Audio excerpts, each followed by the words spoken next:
¿Cómo están, jóvenes? Muy buenas tardes.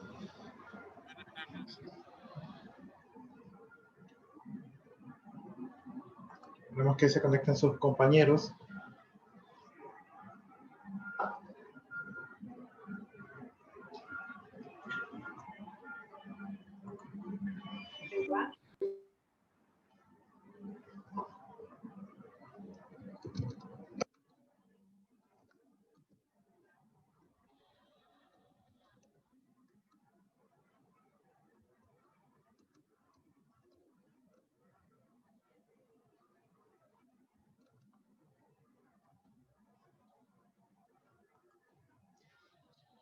Bueno, buenas tardes, jóvenes. Con respecto al percance de hoy, eh, yo creo que les expliqué el día lunes. ¿Cuándo fue que tuvimos clases? El día lunes. Bueno, no sé si les expliqué el día lunes. Si no les expliqué, pues aprovechemos de la circunstancia para explicarles que como yo doy clases con el mismo link, ¿verdad? Doy clases a la carrera de desarrollo y en este caso la carrera de ensamblaje que son ustedes, resulta que en la carrera de desarrollo me piden que la clave sea TDS 2021 y en la carrera de ustedes me piden que la clave sea TECME 2021, ¿no? Entonces, ese creo que es el inconveniente por el cual hoy día no podían ingresar. En todo caso, allí en el chat les copié las dos claves para que si se vuelve a presentar el problema, ustedes puedan ingresar allí. Por otro lado, no sé si ya aquí está el presidente de curso. Bueno, no lo veo el presidente, pero creo que sí está la vicepresidente de curso. Entonces, sea el presidente o sea la vicepresidente, yo les pedí el día lunes que creen un grupo de WhatsApp donde me incluyan. Entonces, este percance lo hubiéramos resuelto un poquito más rápido si me hubieran hecho caso. O sea, yo hubiera Sí, preguntado. solo que el presidente no me había dado el número de usted, porque está trabajando, entonces yo se lo pedí. Pero eso fue el lunes. Sí, pero es que se lo había perdido y ya recién me lo entregó en antes. Ya. O sea, entonces ya me pueden agregar. Sí, ya mismo lo hago y ahí lo agrego. Ya, entonces ese es el problema que se presentó. O sea, justamente la creación del grupo tenía que ver para resolver estos problemas de manera un poquito más rápida. De hecho, yo ahorita le escribí al presidente y creo que no me contestó y ya le iba a escribir a usted, pero usted se adelantó y me escribió primero. ¿Sí? Porque estaba con esa incertidumbre de que pensaba que ya les había avisado lo de la clave y pensaba que mi link, o sea, mi enlace estaba mal. Entonces, bueno, entonces superado el inconveniente, yo creo que el día lunes no habíamos avanzado mayor cosa. El día lunes no vimos algo de la introducción.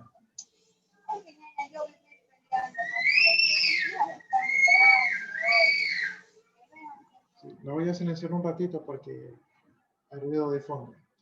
Ya, entonces el día lunes creo que no avanzamos, o sea, solo hablamos del tema de las asistencias y no avanzamos nada de materia, ¿verdad? Sí. Ya, porque yo creo que les dije, háganme acuerdo dónde nos quedamos. Bueno,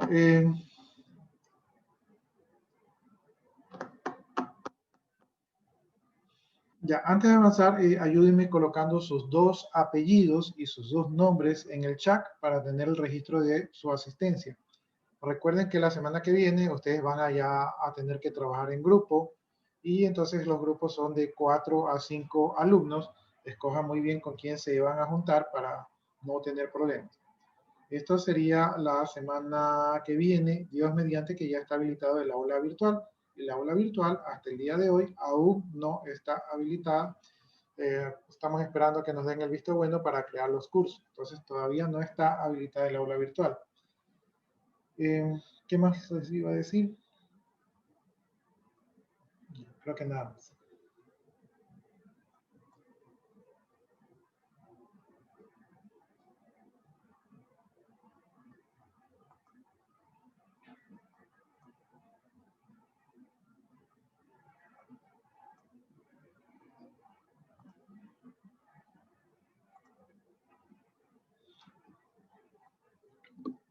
Yo creo que con ustedes no vimos la introducción, pero vamos entrando un poquito, ¿no? A lo que es la introducción.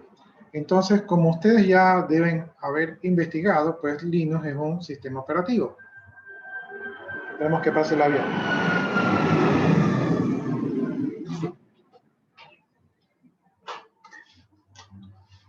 ¿Qué es un sistema operativo? Es un software que nos ayuda a controlar todas las partes internas del computador. Entonces, ese es el sistema operativo, es el que se encarga de gobernar lo que es toda la computadora y entre ellas los dispositivos de entrada, los dispositivos de salida y los dispositivos internos. Ya, aquí nosotros podemos ver que hay un concepto, ¿verdad?, donde nos indica que Linux es un sistema operativo, que es un programa que permite al usuario interactuar con el ordenador y sus componentes, monitor, disco duro, impresora, etc. Y que facilita la realización de tareas básicas como copiar, mover ficheros de un sitio a otro, editar archivos de texto, establecer una conexión a internet, hacer copias de seguridad, etc., ¿no? Entonces, esta básicamente es la definición de un sistema operativo. Como Linux es un sistema operativo, entonces Linux puede hacer todas estas cosas de aquí.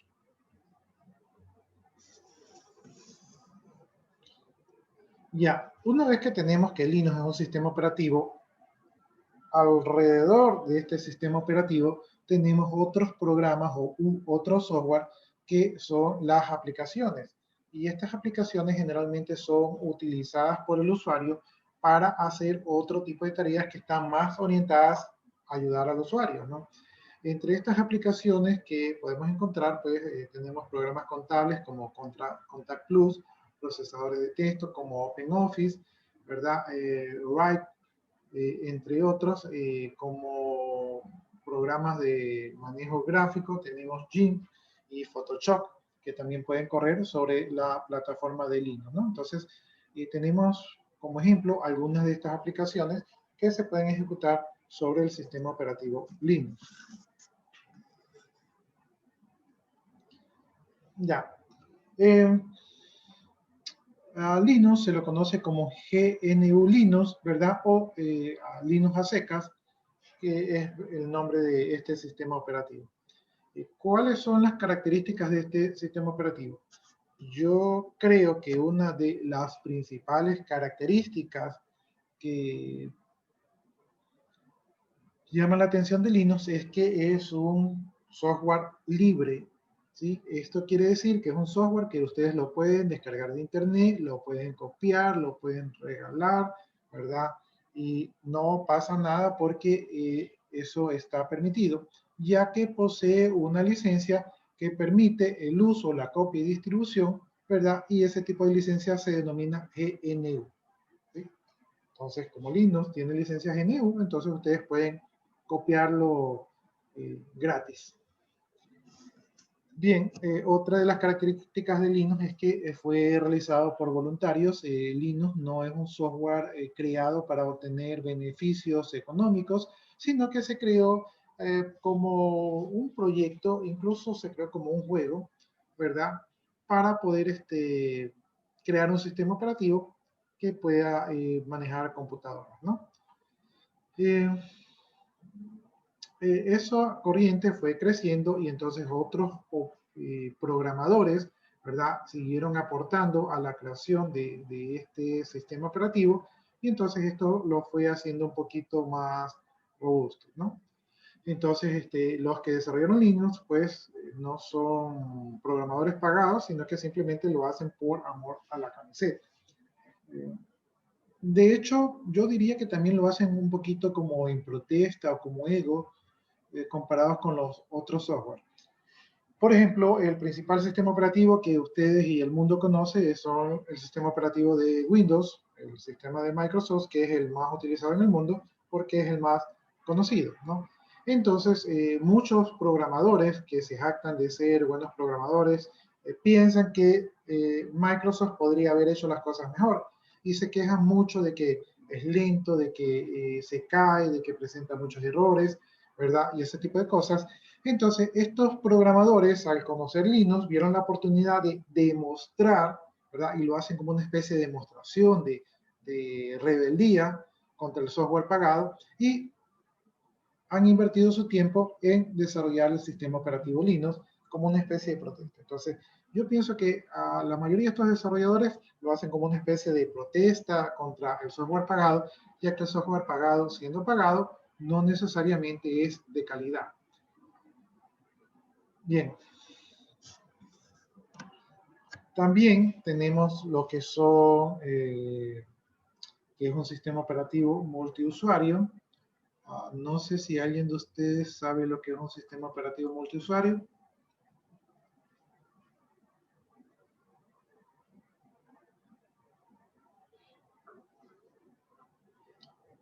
Recuerden que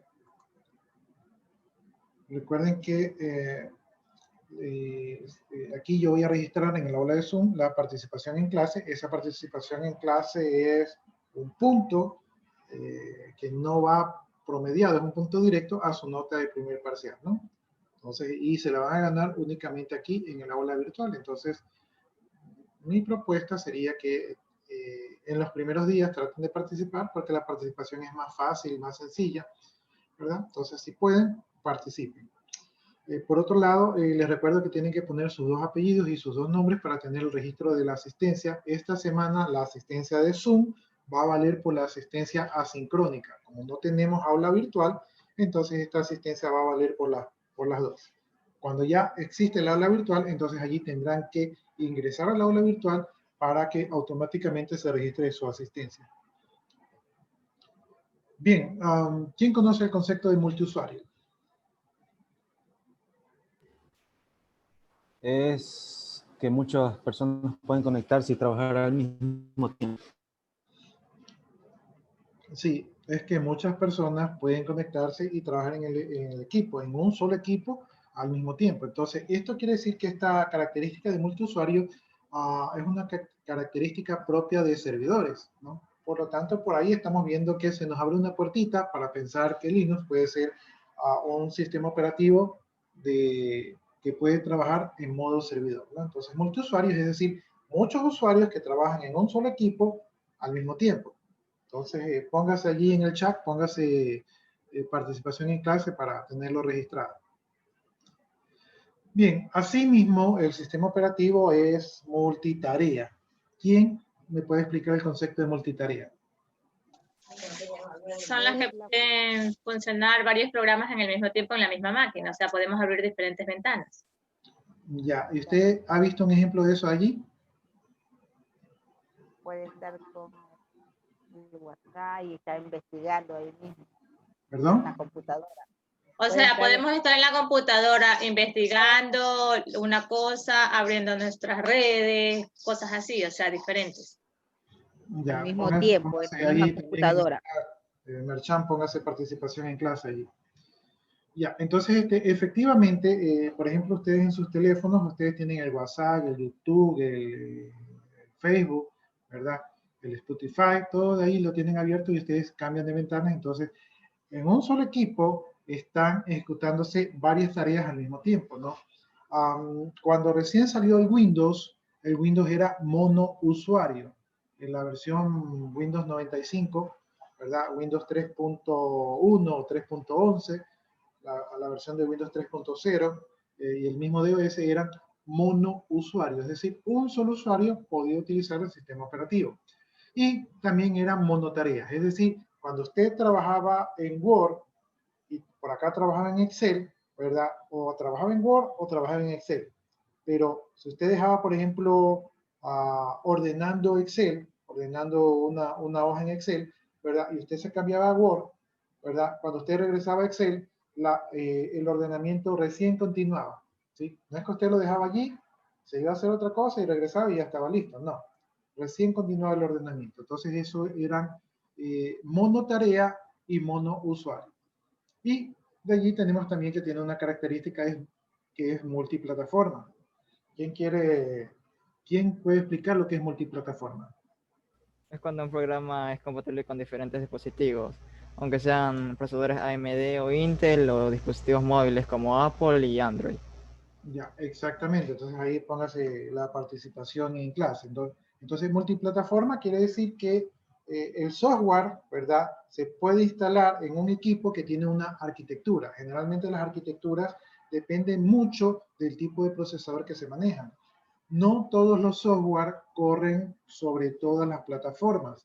De hecho, cuando recién, en unos años anteriores, había mucho problema porque uno compraba el software y el software no funcionaba porque para ese equipo no funcionaba. Había una incompatibilidad.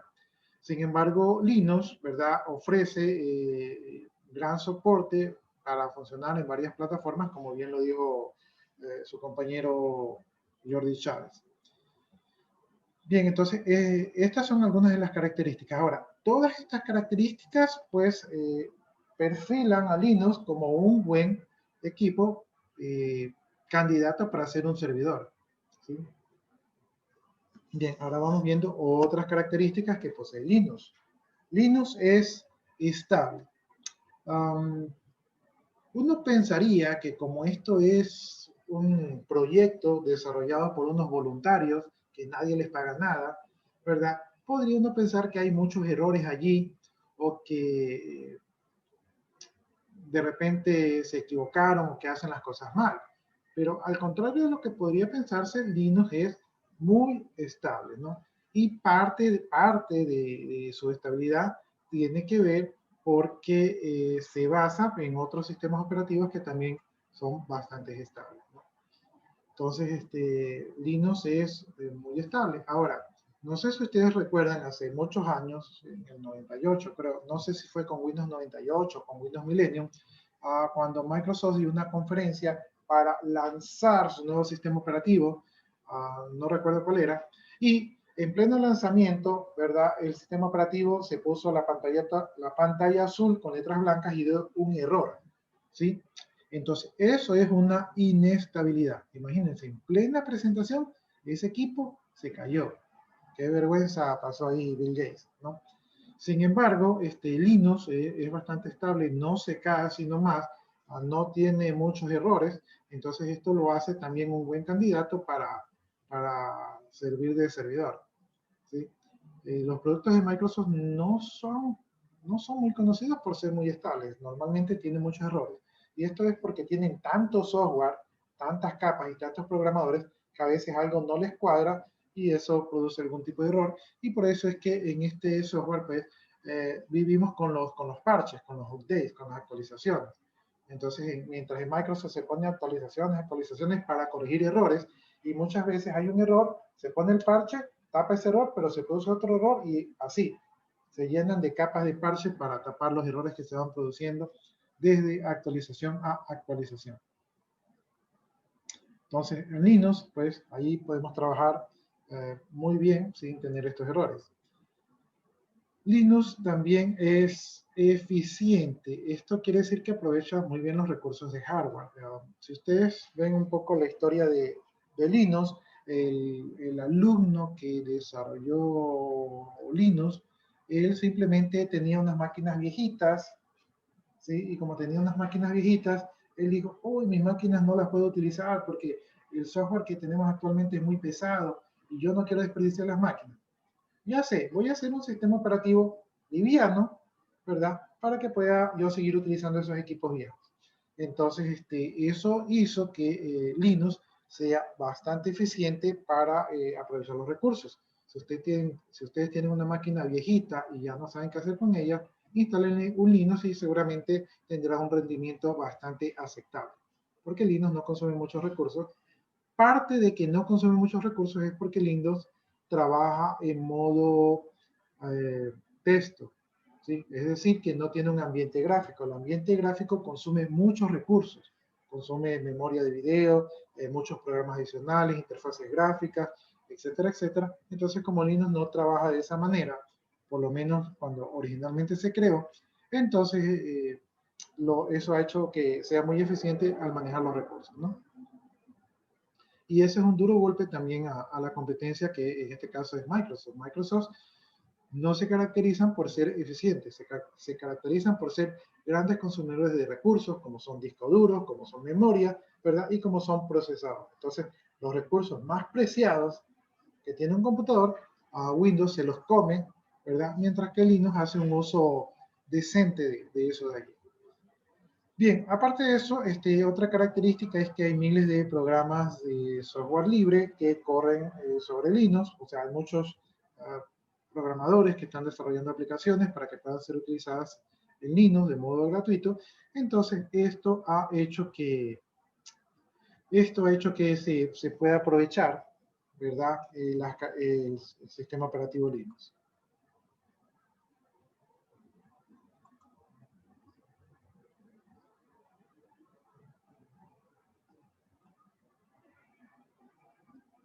No se olviden de poner sus dos apellidos y sus dos nombres para tener el registro de su asistencia.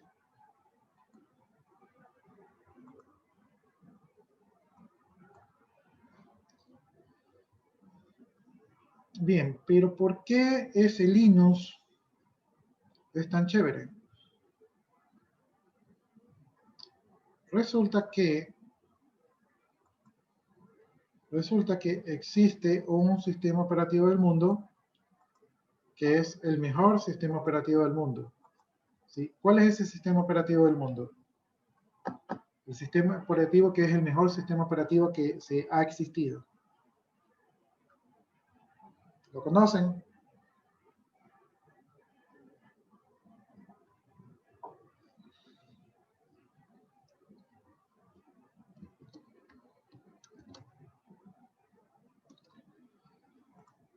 Unix es el mejor sistema operativo que ha existido. Es el sistema operativo más completo, es el sistema operativo más robusto, el sistema operativo más estable, el sistema operativo que tiene muchas librerías, que no presenta problemas, ni virus, ni nada de esas cosas, ¿no? Entonces, este es el mejor sistema operativo del mundo.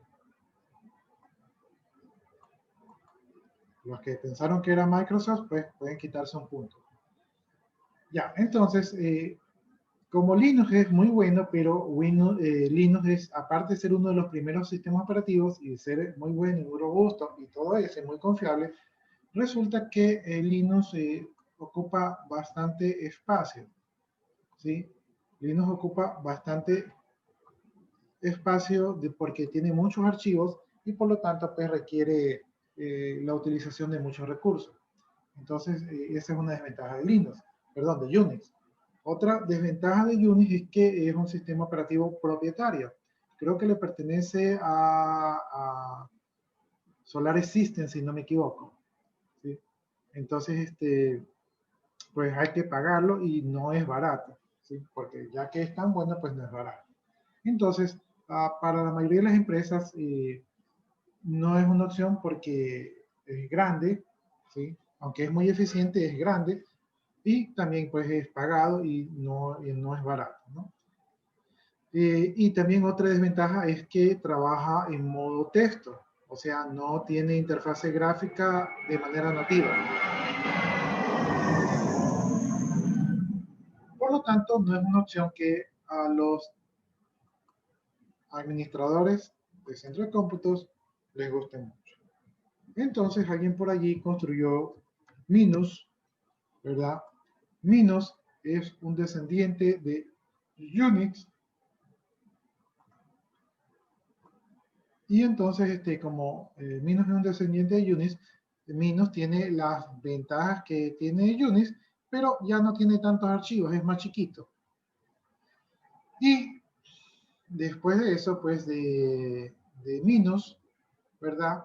Fue que a alguien le pareció que Minus era bastante bueno, y como Minus era bastante bueno, pues entonces dijo, bueno, yo creo que a partir de allí, podemos crear otro sistema operativo, ¿verdad? Basado en Minus, y de esa manera, pues, tenemos también un sistema operativo estable, ¿no? Entonces, de Unix pasamos a Minus y de Minus pasamos a Linux, ¿sí?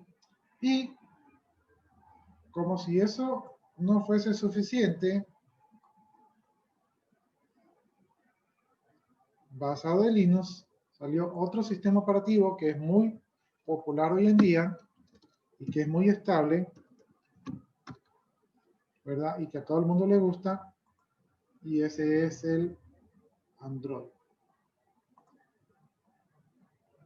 Entonces el Android, ¿verdad? Se deriva o está basado en Linux, ¿no? Entonces así más o menos es este mundo de los sistemas operativos que tienen sus descendientes. Vendríamos a decir que Unix es el abuelo, ¿verdad? Que Linux es el padre, que Linux es el hijo, ¿verdad? Y que Android es el hijo de Linux. Más o menos así. Bien, entonces ese es más o menos el árbol genealógico de Linux.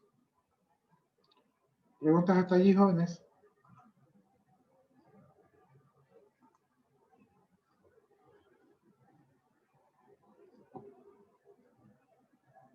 Si no hay preguntas, entonces regresamos al documento que estábamos viendo y ahora vamos a ver el tema de la importancia de trabajar en modo consola, ¿no? Para esto de aquí,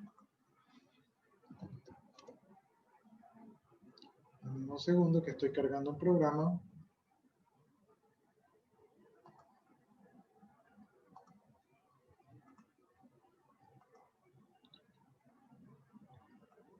Déjenme poner esto por acá. ¿Alguien reconoce esa pantallita que estamos viendo allí?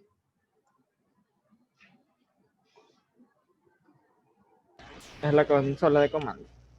La consola de comando. Esa es la consola de comandos, también conocida como el MSC, ¿verdad? O el MSD, creo que. Déjenme ver qué puse. Ya me olvidé.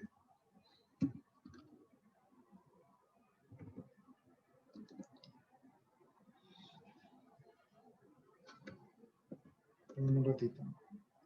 Lo acabo de poner, pero me olvidé.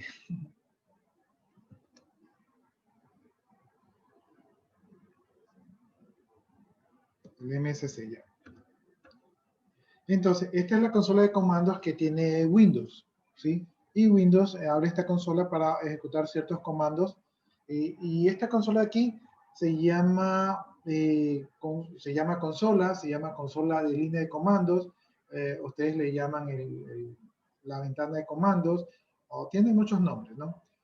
Ahora, para los que no los conocen, esta ventana de aquí prácticamente es idéntica al primer sistema operativo de las PC compatibles, que era el DOS, o en Microsoft era el MS-DOS, ¿sí? Que es el primer sistema operativo, ¿no? Entonces, cuando ustedes compraban una computadora y prendían la computadora y si tenía instalado el sistema operativo, lo que ustedes veían eran esto de aquí.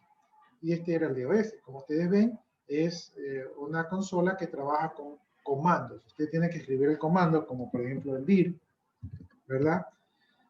Para que le liste los archivos y para que usted pueda hacer algunas operaciones aquí, ¿no? Operaciones como, déjenme ver si puedo hacer algo aquí. No veo algún archivo aquí. Puros directorios nomás veo. Ya. Entonces, este aquí es la consola que nos permite ejecutar comandos, ¿no? Aquí nosotros podemos hacer, por ejemplo, cd para cambiar de directorio. Están en los comandos copy, están los comandos xcopy, están los comandos type, comando cls, que ya creo que ahí se me cogió. Entonces, hay un sinnúmero de comandos que nosotros utilizamos aquí. Si ustedes quieren conocer los comandos, se pone el comando help, y el comando help les lista todos los comandos que están disponibles en esta consola. Ahora, lo que yo les decía es que esta consola prácticamente es el primer sistema operativo, el MS-DOS. Ese fue el antecesor a Windows. Cuando salió Windows 3.0, 3.1, 3.11 y Windows 95, decían que era el mismo DOS, pero que tenía un modo gráfico, ¿sí? O sea, que debajo de su Windows había un DOS. Y como DOS es monousuario y monotarea, entonces por eso se decía que Windows es monousuario y monotarea. Recién en Windows 98 o en Windows XP fue que ahí ya cambiaron el concepto a multitarea y a multiusuario, pero al inicio así era, o esto es lo que estaba debajo de la mesa de Windows, y si ustedes ven, todavía funciona el modo consola. Entonces, el modo consola nos permite hacer operaciones en la computadora, pero tenemos que hacerla escribiendo los comandos, como ustedes acaban de ver aquí en esta pantallita. Esta es la consola de Windows. Ahora, en las nuevas versiones de Windows hay una nueva interfaz de consola que se llama el PowerShell. El PowerShell no solamente permite hacer estas operaciones básicas del antiguo sistema operativo, sino que el PowerShell ya viene integrada con nuevas funciones de redes y de servicios, y prácticamente el PowerShell es una emulación, ¿verdad?, de lo que es la consola de Linux, en el sentido de su poder de procesamiento. Como Linux nació en modo texto, todo lo que ustedes quieran hacer, pues lo pueden hacer en modo texto en Linux, mientras que Windows no podía, porque Windows nació, o el poder de Windows fue en modo gráfico. Hoy en día, los servidores de Microsoft están instalando el PowerShell, e incluso hay versiones de Windows Server que ya no vienen con la interfase gráfica para poder competir con Linux en cuanto a estabilidad, velocidad y recursos, ¿no? Entonces, Microsoft entendió de que Linux es una competencia muy fuerte y ellos simplemente están sacando lo mismo, ¿verdad? Copiándole la idea o la sencillez a Linux para poder competir con Linux como servidor. Bien, ¿alguien de ustedes tiene alguna pregunta con esto de la línea de comandos o la consola?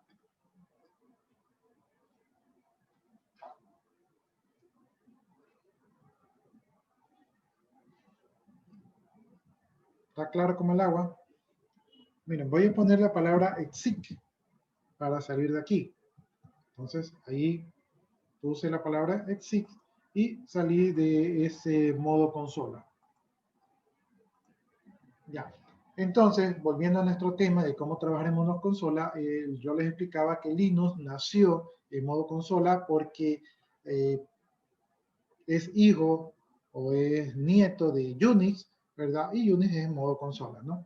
Cuando estamos en modo consola, se habla de trabajar con el terminal, o se habla de trabajar mediante líneas de comando, o se habla de trabajar en la consola, y hay otros que también dicen trabajar en modo texto, porque la consola realmente permite trabajar en modo texto, ¿no? Entonces existen muchos nombres para referirnos a esa consola, y existen comandos de línea que ustedes ponen el comando, y estos comandos van acompañados de parámetros que se especifican a veces por espacios, separados por comas, o separados por espacios, o por otros símbolos especiales.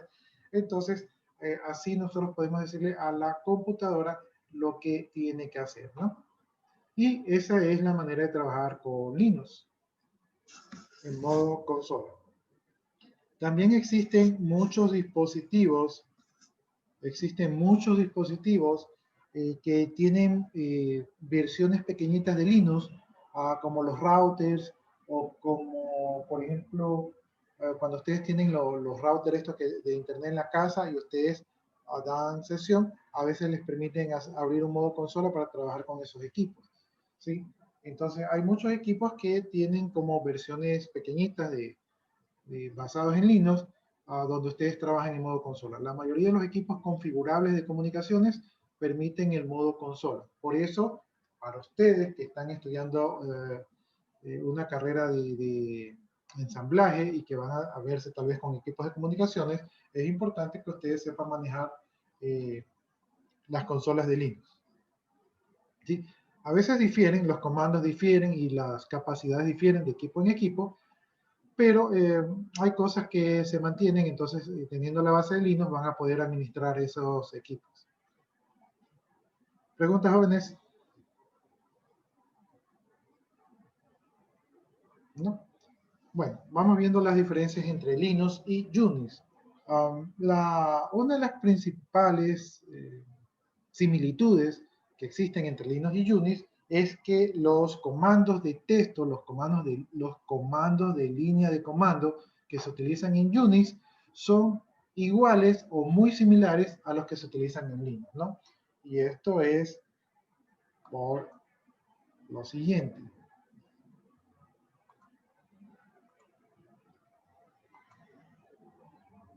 Déjenme ver cómo...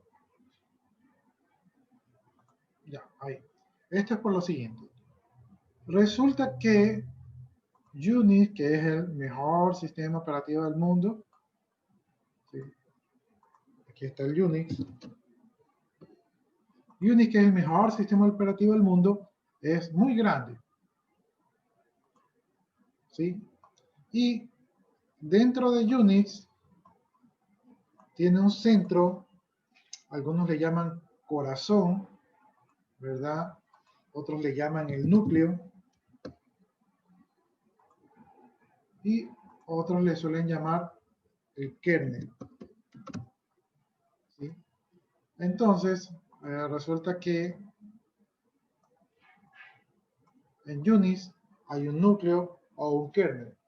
El kernel es, como Unix es muy grande, pues está lleno de programas y aplicaciones, entonces ocupa mucho espacio, ¿sí? Sin embargo,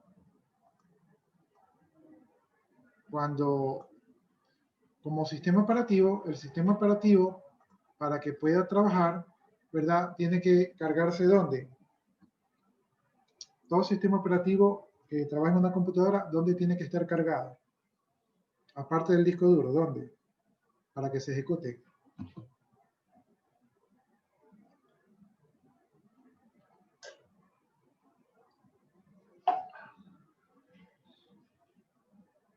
¿No se les ocurre? En la RAM. En la RAM, en la memoria. Póngase ahí participación en clase. Ya, entonces todo sistema operativo tiene que estar cargado en la memoria para poder ejecutarse, ¿no?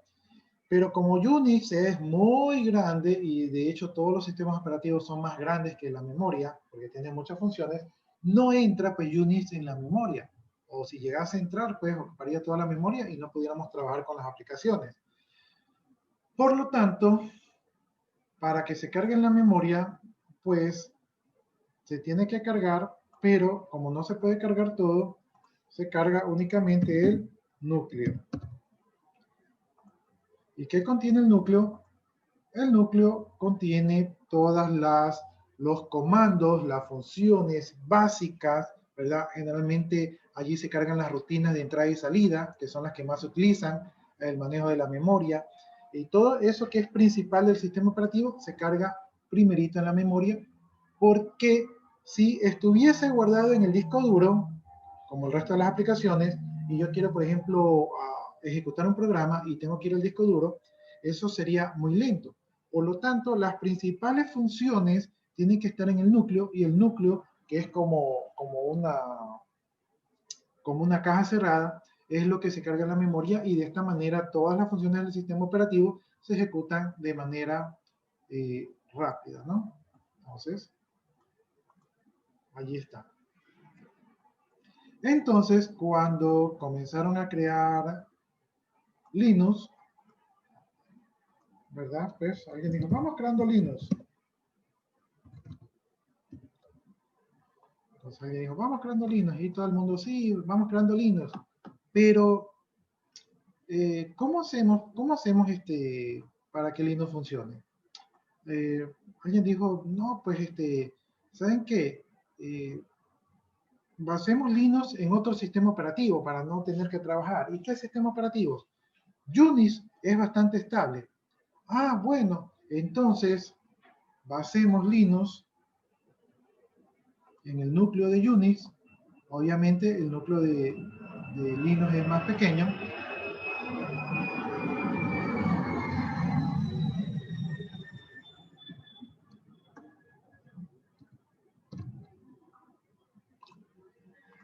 Y entonces se creó Linux, ¿verdad? Con un núcleo equivalente al de Unix, ¿sí? Entonces, el núcleo de Linux es basado en el núcleo de Unix, y por eso es que los comandos principales de Unix, también están en Linux, ¿no? Y generalmente no hay mucha diferencia entre ellos, o sea, cambian parámetros, hay unos comandos que no están, ¿verdad? Pero en general los comandos principales sí están y funcionan de manera similar, porque están basados en Unix. ¿Alguna pregunta?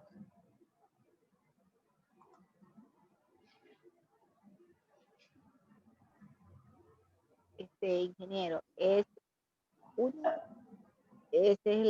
puede decir, es como una cadena que va poco a poco, pero tiene la misma capacidad del primero que se inventó, pero con más capacidad y menos espacio. Sí, creo, no le escuché un poquito entrecortado, pero creo que le entendí. Entonces, sí, es lo mismo, o es lo requerido que se sacó de Unix para que trabaje bien Linux, ¿no? Unix es mucho más grande y tiene muchas más capacidades, pero Linux no se queda atrás. Yo no lo vería como una cadena, sino que lo vería como un descendiente, ¿no? En este caso, como un nieto de Unix. Recordemos que Linux realmente se basó en Minus, y Minus era una versión mínima de Unix. O sea, era el mismo Unix, pero en una versión más pequeñita para equipos que no tenían tanta capacidad de procesamiento. ¿Alguna otra inquietud, jóvenes? Una pregunta. Linux solo es para computadoras, para PS, ¿no? Pero dice que Unix es para grandes estaciones de trabajo y servidores. Ya, muy buena su pregunta. Miren, la familia Hewlett Packard, ¿verdad? Es una familia que se especializa, o sea, antes nosotros veíamos equipos Hewlett Packard y eran muy buenos, pero realmente ellos se especializan en la creación de servidores. Cuando hablamos de la creación de servidores, estamos hablando del hardware. Ellos crean equipos que internamente tienen buses de datos, ¿verdad? Tienen procesadores que no son los procesadores comerciales que nosotros tenemos, son procesadores que son mucho mejores y con mejores capacidades y con mejores tecnologías en el hardware, ¿verdad? Que son más rápidos que nuestras máquinas de la casa, ¿sí? Entonces, estos hardware de aquí, para que se aproveche el máximo rendimiento, generalmente vienen acompañados de un sistema operativo que permite el aprovechamiento de ese hardware. En este caso, los equipos de Hewlett Packard vienen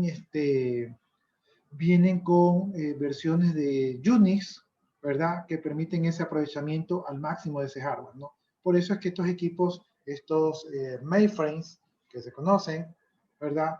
Que tienen capacidades superiores, pues nosotros no los vemos muy a menudo, y estos son los que generalmente tienen instalado el sistema operativo Unix. No estoy muy seguro, puede ser que me esté equivocando, pero IBM también tiene su línea de servidores, ¿verdad? Y ellos también tienen su sistema operativo propietario, pero ellos manejan el AS400 o el sistema 36, ¿sí? Algo así, manejan por esa línea. Entonces ellos también tienen sistemas operativos propietarios. Ahora, usted podría instalar un Unix en una máquina, pero tal vez es un sistema operativo tan bueno que como que no se aprovecharía en la máquina. Y usted puede instalar un Linux en un servidor. Si lo instala usted en un servidor, o sea, uno que fue construido en hardware para trabajar de servidor, tal vez un Linux no sea lo más adecuado, ¿sí? Pero si usted instala un buen equipo y le pone un Linux, entonces podría utilizar ese equipo, un buen equipo, como un servidor. De hecho, la mayoría de las empresas cogen un buen equipo y le instalan un Linux y tiene un buen servidor, ¿sí? También Linux, o hay versiones de Linux que se coge el Linux base, ¿verdad? Y se crean aparatos, dedicados, por ejemplo, a consolas telefónicas, ¿verdad? Que son en computadora. Entonces tienen un equipo, y ese equipo de aquí se le pone un Linux, pero es un Linux que va a trabajar con ese hardware específico, ¿sí? Entonces hay versiones de Linux dedicadas para cierto hardware, ¿verdad? Y ahí trabajan y son especies de servidores. También los han visto en los que son, por ejemplo, firewalls, ¿verdad? Esos equipos que sirven de protección de redes, ¿verdad? Instalan un hardware de firewall y le ponen una versión específica de Linux que ha sido desarrollado para trabajar justo con ese equipo, ¿no? Entonces se vende hardware y software, se venden como una sola solución. Pero respondiendo a su pregunta, los Linux sí trabajan como servidores, pero si usted está hablando, por ejemplo, de, no sé, de la empresa Claro, ¿verdad? Que es una empresa grande, una organización grande, no creo que se permitan ese lujo de ponerle un Linux a un servidor. Ellos tendrían que comprar un Unix u otro sistema operativo de alta jerarquía. No, pero si estamos hablando de una empresa pequeña, no sé, una empresa, no necesariamente tiene que ser pequeña, una empresa mediana, tranquilamente coge un equipo, le pone un Linux y ya lo tiene trabajando como servidor. ¿Sí? Ahora, algo que me he olvidado de mencionarles es que la mayoría de equipos Linux, y creo que esto no se los mencioné a ustedes, la mayoría de los equipos Linux son orientados para trabajar con las telecomunicaciones, ¿sí?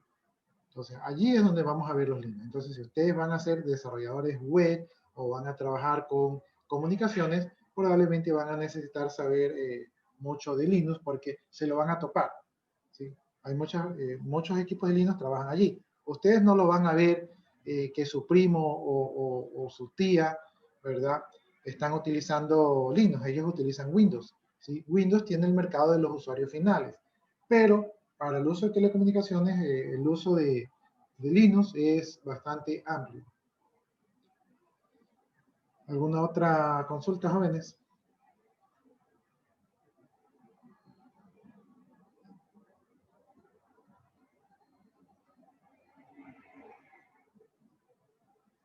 Si no hay preguntas, entonces vámonos nuevamente donde nos quedamos. Ya, entonces aquí estamos viendo que la similitud de Linux con Unix eran los comandos y ya les expliqué por qué ambos comparten el mismo núcleo.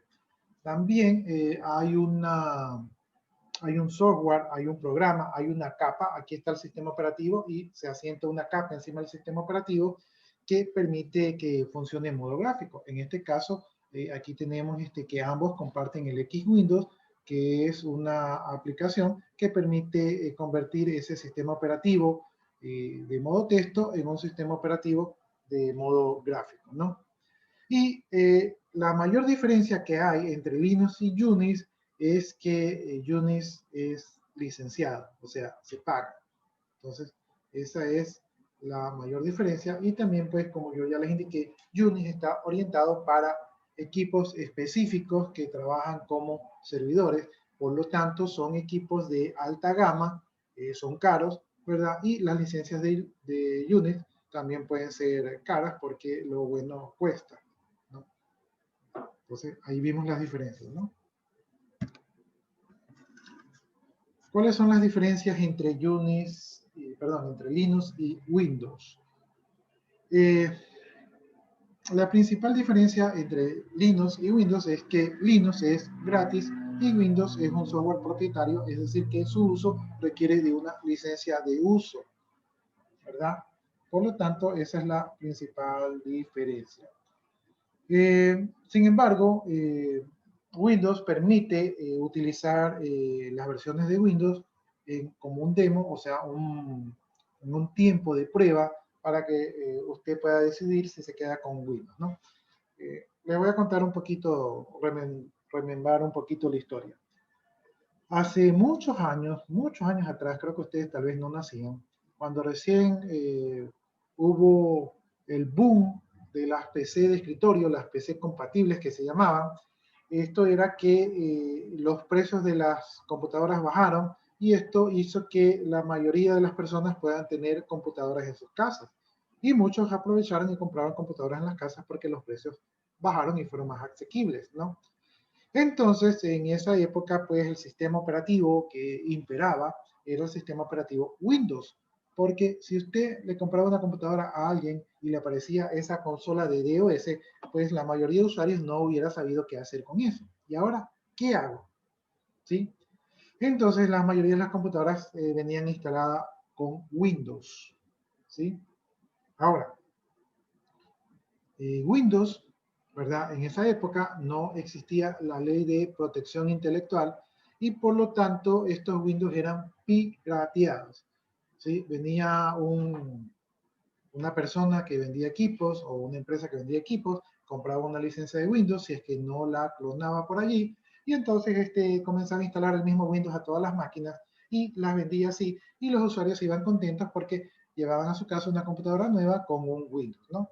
Entonces este fue el tema de la piratería, que todos pirateaban. Microsoft y muchas otras empresas más que vendían software, pues se sintieron perjudicadas por la piratería y ellos impulsaron a nivel mundial una campaña antipiratería que impulsó una ley antipiratería.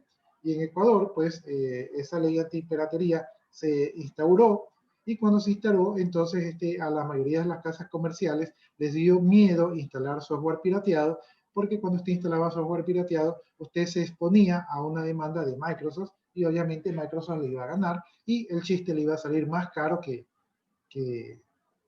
la propia piratería. Entonces la mayoría de las empresas dijeron, no, pues ya no instalamos Windows y mandaban las máquinas sin sistema operativo. Los usuarios compraban una computadora y al ver que no tenía sistema operativo reclamaban, oiga, esto no me sirve. Entonces ellos dijeron, bueno, ¿y ahora qué hacemos? Entonces ellos vieron la oportunidad y dijeron, bueno, ¿sabes qué? Hay un software por allí que es un sistema operativo que es gratis. Se llama Linux. Ah, bueno, instalémosle ese Linux, ¿no? Y las personas que vendían los equipos pues comenzaron a instalar Linux. Esa versión de Linux que instalaron, hay una versión que se llama Ubuntu, ¿verdad? La versión de Ubuntu es una versión muy parecida a la versión de Windows, ¿sí? A la de Windows 95. Entonces, comenzaron a instalar Ubuntu y con eso, por lo menos los usuarios dijeron, bueno, funciona, ¿no? Entonces los usuarios les comenzaron a vender así. Entonces Microsoft, me imagino, porque esto ya me estoy imaginando. Me imagino que Microsoft vio que estaban comenzando a vender las máquinas con Ubuntu y entonces Microsoft dijo, oh, pero si la gente se comienza a familiarizar con Ubuntu, les va a coger amor, es gratis, entonces no nos van a comprar a nosotros, mejor tenemos que hacer algo. ¿Qué hacemos? Entonces Windows comenzó a sacar su sistema operativo Windows, ¿verdad? Con un demo, es decir, le permiten instalar a ustedes Windows y si en 180 días a usted no le gusta el Windows, entonces usted lo puede cambiar, ¿sí? O sea, lo puedes instalar e instalar otra cosa. Microsoft dio 180 días, que son más o menos aproximadamente 3 meses, porque ellos, esto de aquí es psicológico, esto de aquí no es que ellos dijeron, pongámosle 130 días, ¿no? Porque pudieron decir, pongámosle 3 días, 7 días, pongámosle 2 semanas, no, 180 días. ¿Por qué? Porque usted trabaja con su Windows, primero le coge cariño, se encariña, genera sus archivos, y cuando usted está en la mitad de un proyecto, se le caduca la licencia. Y usted, justo ese día, el día más importante que usted quiere trabajar en su proyecto, se le caduca la licencia, y entonces a usted no le quedaba otra de, para no perder lo que había avanzado, ¿sabes qué? Compro la licencia porque ahí tengo toda mi información, tengo mis fotos, tengo mis proyectos, tengo los trabajos de universidad, todo eso lo tengo allí metido, y por lo tanto, pues, no lo puedo perder. Entonces, por eso hicieron ese periodo de prueba de 180 días, para que usted se enamore de Windows y simplemente ya no quiera cambiar otra cosa porque eso ya lo conoce. Así hicieron. Entonces, nuevamente las empresas comenzaron a instalar el Windows. Aparte de eso, para incentivar aún más, porque la licencia de Windows más o menos está alrededor de unos $120. No tengo precios actuales, pero esos precios más o menos se manejan. Entonces, cuando usted compra un computador de $700 más la licencia de Windows, son $820, entonces ya como que el precio se infla, ¿no? Entonces, para que los proveedores pongan el Windows, cuando vendan los equipos, los proveedores le dijeron, mira, te vamos a permitir que tú seas un socio de nosotros y si tú vendes el Windows con tu equipo, o sea, si vendes el Windows solo $120, pero si vendes el Windows con tu equipo, te vamos a dejar en unos $70 para que el precio no se infle tanto y el usuario compre el equipo con licencia, ¿no? Entonces, estas fueron las estrategias que utilizó Microsoft para que Windows no muera. Ahora, les voy a decir palabras de Bill Gates, lo que él dijo, que recién en esta semana estaba yo leyendo unos apuntes y ahí vi que Bill Gates decía esto. Bill Gates decía, primero dijo, elogió a los competidores como son Apple, como son Linux, ¿verdad? Los elogió porque él dice, los competidores nos hacen ser mejores, ¿no? Yo aprecio la competencia, entonces él aprecia la competencia, él sabe que son buenos competidores y entonces eso los obliga a ser a ellos mejores y a buscar estrategias para prevalecer en el mercado. Y de hecho todavía prevalecen en el mercado. Una de las razones por las cuales la mayoría de los usuarios maneja Windows es porque ustedes en los colegios vieron Windows, ¿verdad? Y yo les pregunto a ustedes, cuando ustedes vayan a su trabajo, ¿qué sistema operativo van a instalar en su trabajo? Cuando ustedes sean los administradores de sistemas.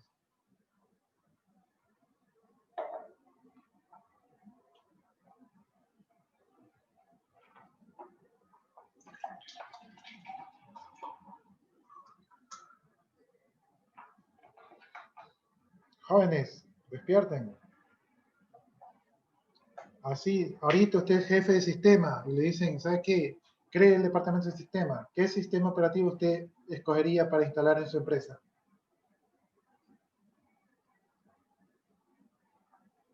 Yo diría que Linux porque es gratis y más accesible. Ya, usted diría que Linux. Le pregunto yo, si usted le instala Linux, tal vez ustedes no conocen la interfaz, pero si usted instala Linux a su hermano, ¿verdad? O si usted instala Linux a su tía, utilizarán Linux. Bueno, eso ya depende del gusto de ellos, porque quizás puede ser gratis, pero no es tan cómodo para ellos. Quizás hayan usado Windows, pero Linux es diferente y se les hace como menos cómodo. Miren, me olvidé de contarles.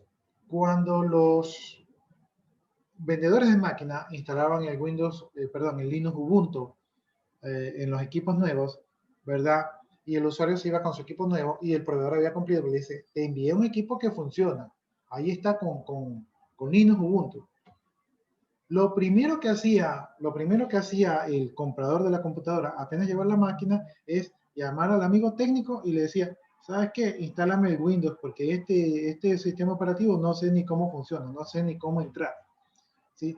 Puedes venir a instalarme el Windows. Entonces, esa versión de Linux que salía de la casa comercial duraba 1, 2 o 3 días. Porque los usuarios no les gustaba.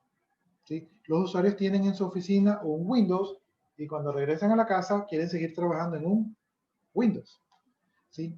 Por lo tanto, ese es el problema que existe porque los usuarios están acostumbrados a Windows y por eso quieren Windows. Y lo más probable es que cuando usted instale su oficina, usted instale un Windows. Si usted tiene el poder de elección, usted va a instalar la herramienta que se le hace más cómoda. ¿Sí? Y eso lo sabe Microsoft y es la razón por la cual Microsoft, desde mi punto de vista, permite que le pirateen el sistema operativo, porque si ellos quisieran ese sistema operativo, usted no entra ni a piedra, pero como ellos dicen, pongámosle seguridad, pero si hay alguien por ahí que la logra romper, pues miramos como para el otro lado, como que no nos hemos enterado que nos están pirateando. ¿Por qué? Porque usted, con ese Windows pirateado, se le instala a medio mundo, pues, y medio mundo, pues, lo aprende a usar y luego ya no quiere usar otra cosa. ¿Sí? Entonces, esa es la razón. ¿Sí? Entonces, Windows ha hecho una buena estrategia y permite que ustedes usen el Windows para que ustedes, cuando trabajen, allí instalen el Windows. Ahora, cuando ustedes trabajan e instalan el Windows en una empresa que tiene que cumplir con las leyes, ya no van a poder instalar el software pirateado. Allí tendrán que hacer un plan de licenciamiento, ¿sí? Porque ustedes no pueden, o sea, como como profesionales no pueden darse el gusto de tener un software pirateado, ¿sí? No es tampoco, no es seguro para la empresa. Entonces, allí es donde Microsoft, que se hacía el loco, ¿verdad? Que no veía que ustedes estaban pirateando. Ah, ya estás en la empresa, ya estás trabajando. A ver, déjame ver qué estás usando. Y allí es donde ya le dicen paga. Entonces, ahí es su inversión. Y ustedes, ¿verdad? Y todos sus usuarios que toda la vida han usado Windows, pues no van a querer usar otra cosa. Entonces, esa es la historia entre Linux y Windows.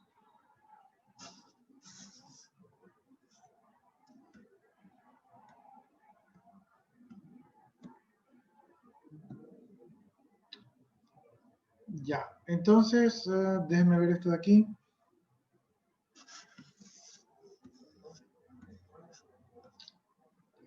Ya, vamos viendo lo que son las distribuciones de Linux.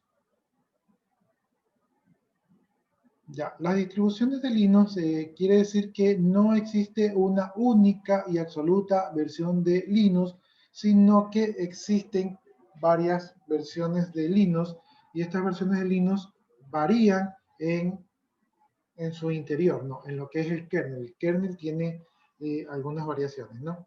Entonces, podríamos decir que una distribución, ¿verdad? Es el núcleo de Linux que se está utilizando, ¿verdad? Más los programas de instalación, más las aplicaciones. Entonces, este conjunto de software, ¿verdad? Se conoce como una distribución. Y estas distribuciones tienen generalmente nombres, ¿sí? Los cuales ustedes pueden conseguir en distintos lugares. Bien, anteriormente las distribuciones se consolidaban o se agrupaban en un CD, ¿verdad? Hoy en día ustedes las pueden conseguir mediante el internet, ¿no? Entonces, vamos viendo aquí algunas de las distribuciones. Aquí tenemos Ubuntu, dice que esta versión de aquí está enfocada para los ordenadores de escritorio o máquinas de escritorio, ¿verdad? También podría ser utilizada como servidor, ¿sí? Está basada en Debian, que es otra distribución, y una de las principales características es que tiene una facilidad de uso e instalación.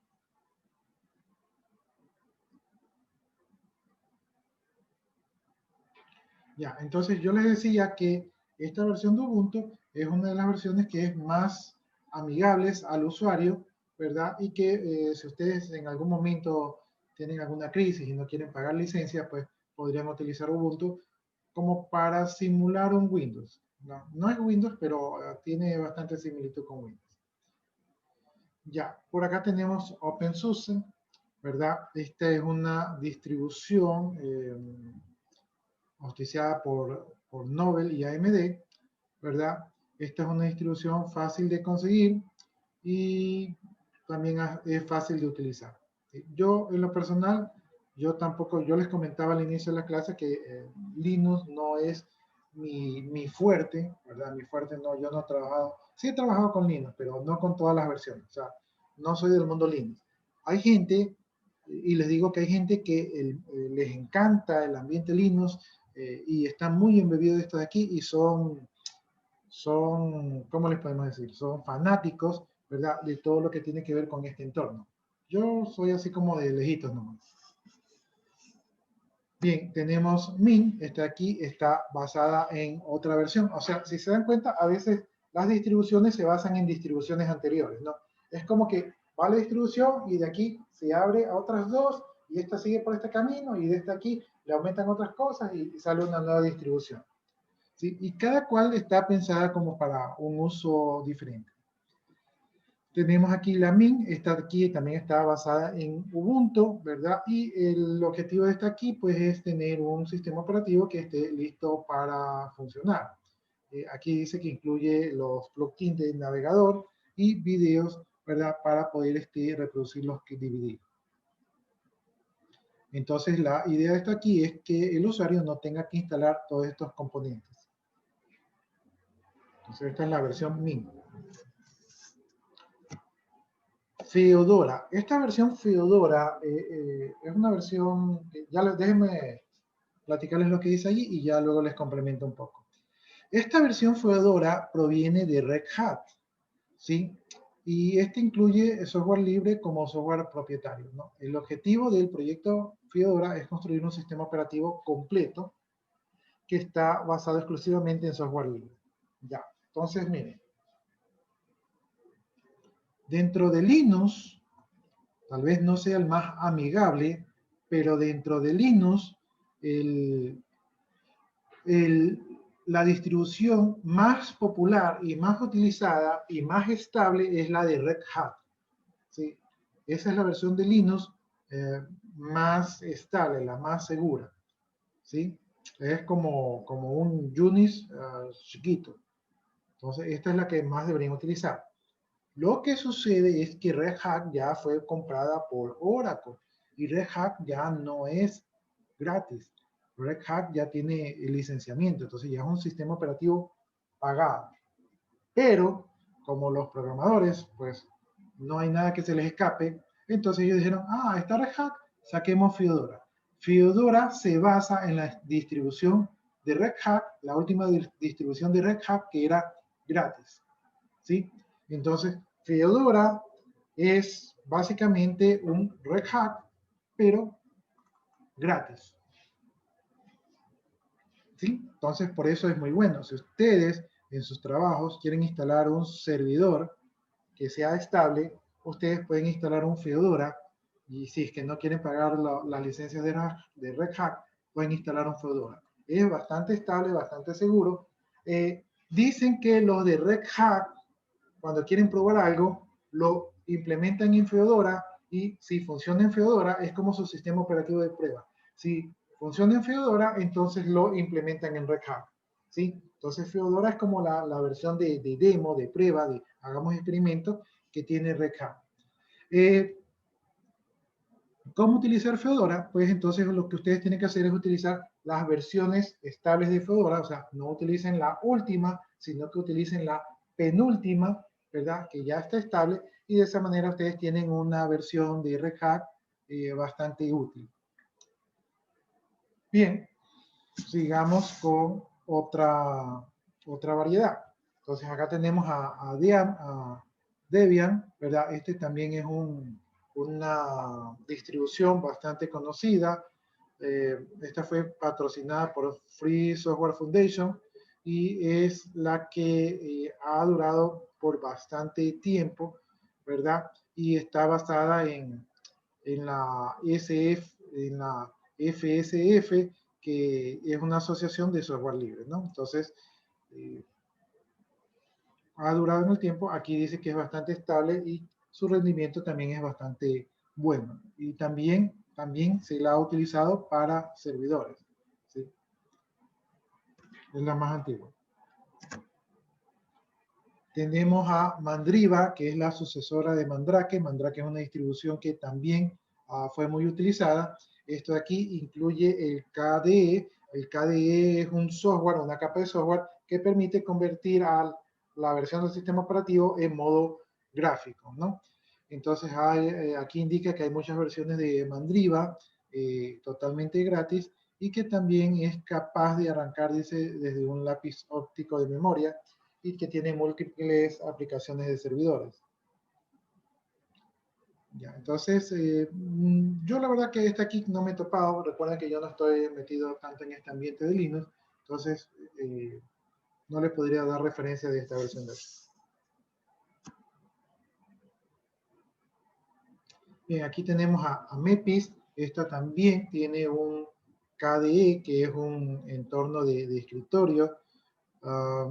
Esta aquí parece que está orientada a ser utilizada como una estación de trabajo para las tareas de oficina, ¿verdad? Y administrativa. Entonces, esta es una versión como cliente, no es una versión como servidor.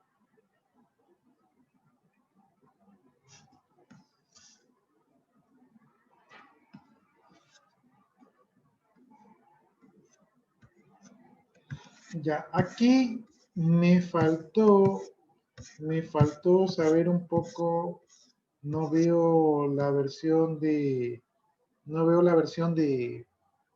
de CentOS, no vi también la versión de Mandrake. Entonces son versiones que también me parece que son importantes. ¿Sí? Si ustedes pueden, investiguenla y de repente en la siguiente clase, que me parece que tenemos el día lunes, alguno de ustedes puede indicarnos algo sobre esas distribuciones y eso sería considerado participación en clase. ¿Sí? No todo, solamente el primero. El primero que nos indique una información de CentOS, de Mandrake, que son distribuciones que no están contempladas aquí. También hay otras distribuciones que se utilizan para el hacking ético. Creo que hay una que se llama Black algo. ¿Sí? Entonces, hay muchas distribuciones que se utilizan para hacking ético. Los hackers son amantes del sistema operativo Linux porque les permiten hacer, existen herramientas de hackers, ¿verdad?, que se utilizan bajo este sistema operativo. Entonces, ya saben, el día lunes cualquiera de ustedes investigue sobre las distribuciones actuales y las comparte aquí y de esa manera pues tienen su participación en clase. Bien, veamos si podemos ver algo de historia. La primera versión de Linux fue creada por Linus Torvalds, ¿verdad? Este fue un estudiante de la Universidad de Helsinki en 1988. Entonces, él está estudiando informática. Aquí dice que él se compró su computadora, ¿verdad? Tenía una 386. Les comento que yo también, mi primera computadora que me compré, creo que fue una 386. ¿Sí? En la universidad tenían las 286. ¿Verdad? La 386 era lo máximo, era como hablar aquí de un i7, un i9, ¿verdad? El estándar ahorita es un i5, un i7. Entonces, yo también tenía una 386. Bien, entonces, Linus Torvalds comenzó a utilizar Minis, ¿verdad? Que es un sistema operativo que fue creado por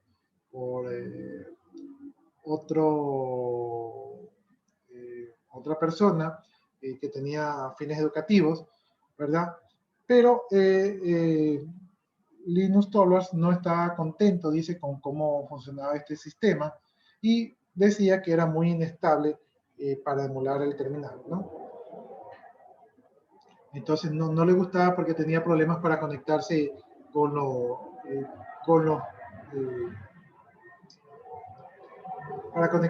equipos de la universidad. Entonces él mismo decidió hacer su propio emulador terminal independientemente de Linux. Y entonces así fue como fue naciendo Linux, ¿no? Bien, entonces Linux terminó su programa de emulación terminal y pensó también que dije, bueno, ya creé esto, voy a crear otros programas que permiten, por ejemplo, transferir archivos de un sitio a otro. Bien, en 1991 Linus mandó un correo electrónico diciendo a otros usuarios que él estaba trabajando en un proyecto, ¿verdad? Y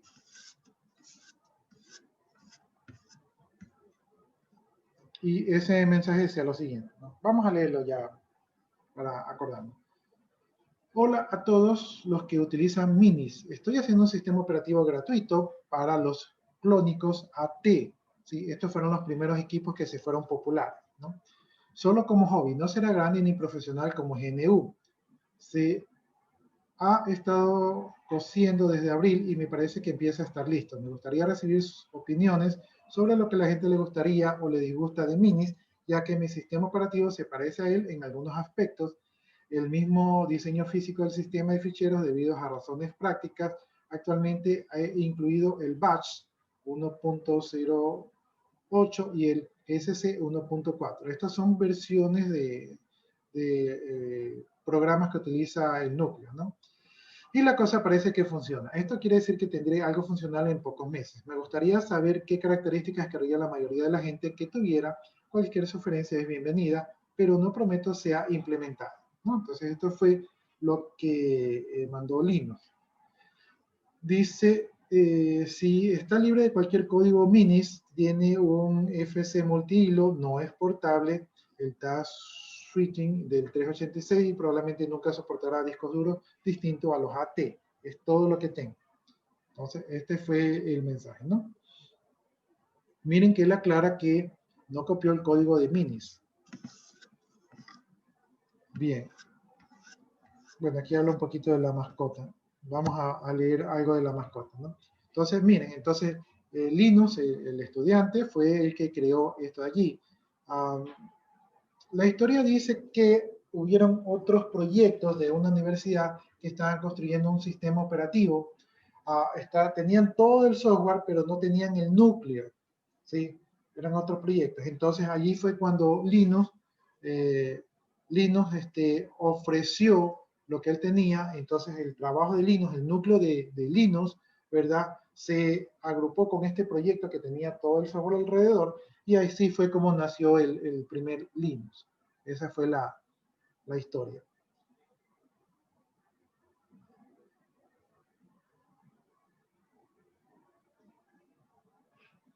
Ya, entonces aquí lo que estamos viendo es que el nombre de la mascota de Linux que aparece en todas las instrucciones se llama TUS, y es porque esto representa un terno, o cuando uno ve un pingüino piensa que está internado, entonces lo escogieron al pingüino como un símbolo de elegancia, ¿no?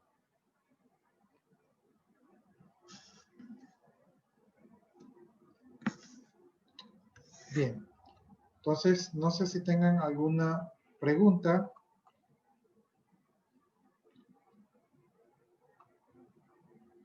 Yo creo que eso sería todo por el día de hoy. Ya mismito tengo una reunión a las 4. Entonces, si no tienen ninguna pregunta, por favor, busquen distribuciones de Linux.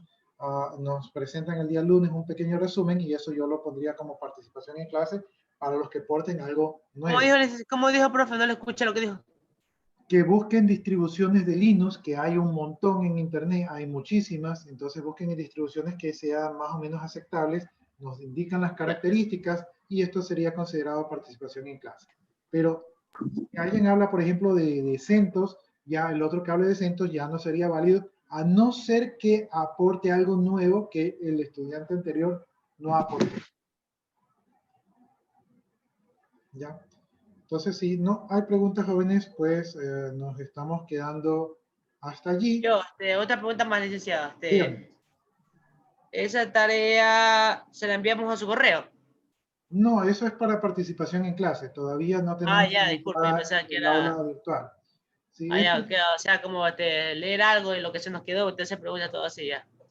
No, ustedes busquen las distribuciones del Linux, y como aquí en el material que yo tengo son pocas realmente, ¿verdad? Entonces ustedes buscan actualizaciones, distribuciones actuales, y nos comparten las características, que ustedes vieron que no son párrafos muy grandes. Entonces nos comparten las características, y así nos vamos metiendo en este mundo de Linux, ¿no? Por ejemplo, las que son interesantes son las de hackers. Hay algunas de hackers. Bien, entonces eso sería todo por hoy, jóvenes. Les agradezco su atención, y nos estaremos viendo el día lunes. Yo me voy a quedar un momento más para copiar su participación en clase y su asistencia al chat. Ya saben. Gracias. Sí, ya saben. Gracias. Gracias. 2021, si no pueden ingresar, ¿ya? Gracias. Listo, jóvenes. Gracias. Listo.